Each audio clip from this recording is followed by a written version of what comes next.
Good evening, ladies and gentlemen, and knife lovers around the world.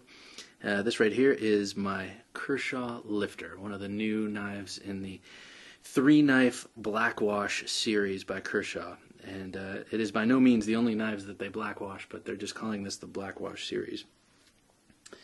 It is a 3¼ inch 8CR 13 or 14 MOV steel, can't remember which.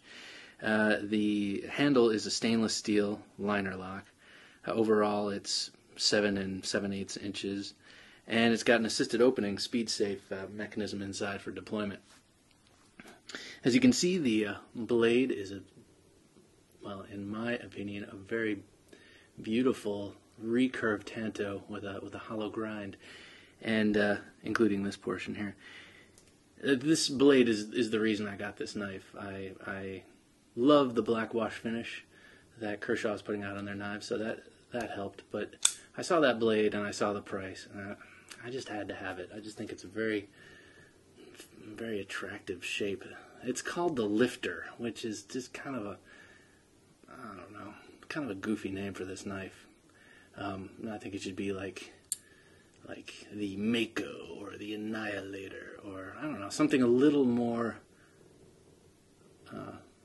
telling with that blade shape. This is not exactly, it does not exactly look like a knife meant for utility in EDC, though its size would lend itself to EDC, and actually, now that I'm saying that, the blade shape is quite EDC-able. This front portion would be great for opening packages, and for doing real, fine work. You could clean your fingernails with that, or pull out a splinter, or do whatever you do with that fine point. And then you have this nice recurve surface that's great for cutting rope and string. I've already used it for that at work.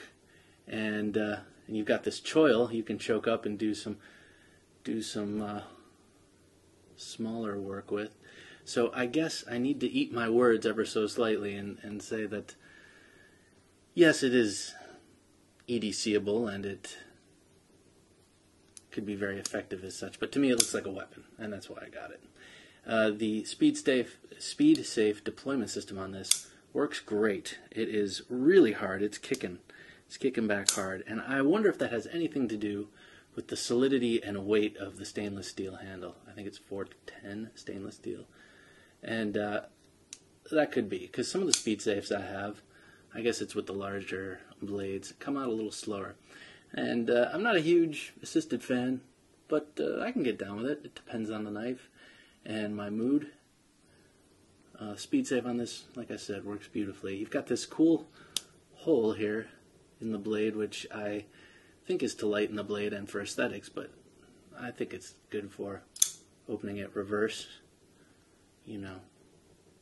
When I'm really under the gun and someone's attacking me and I have to go at them with a big call grip, response, I use this almost every time.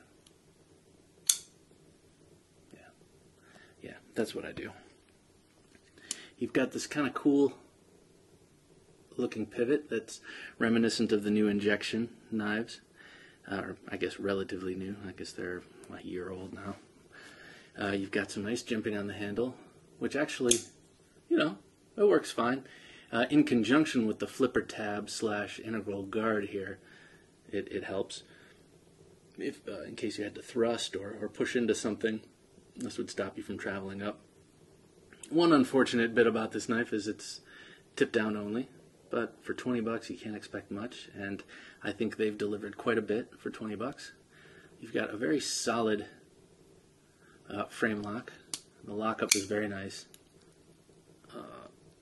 Oddly enough, I wasn't feeling any play until right now, and I feel a little play back and forth, but whatever. It's not much, and it doesn't really bother me that much on a knife of this price. And when I first got it, and over the past month or so, it showed no blade play. So I'm wondering if just the constant nervous worrystone style playing with it has I just tighten it down a little bit and see what happens.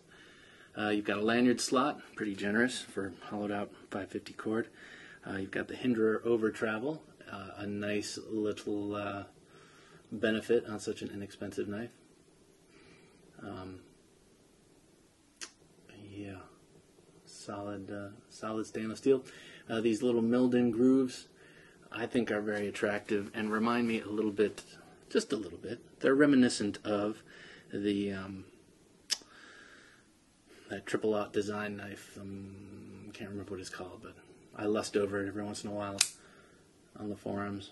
It's a cool handle, nice shape, ergonomic, fits the hand well. This, I've never really liked the clips up here. I don't like the way it feels on my hand, but this accommodates nicely. This little dip here kind of fits right where my bone is, so that's not bad. Not bad at all. This is a nice little knife. Besides the goofy name and the weight, if you can handle the 5.5 ounces, which is no problem for me, it's a great knife. You know, I think it'll do what you need it to do. Just as long as you don't need a super steel and you don't need, there's certain things you can live with on this knife, I'd recommend it. It's fun to play with, if nothing else. And, you know, for 20 bucks, not that money grows on trees, but if you have a Jones for a new knife and you don't want to spend much, give this a try. Give this a try. You can always turn it around and sell it if you need to. Alright, well, this has been my review, the Kershaw Lifter. Check it out, and I hope you enjoyed this video. Thanks a lot.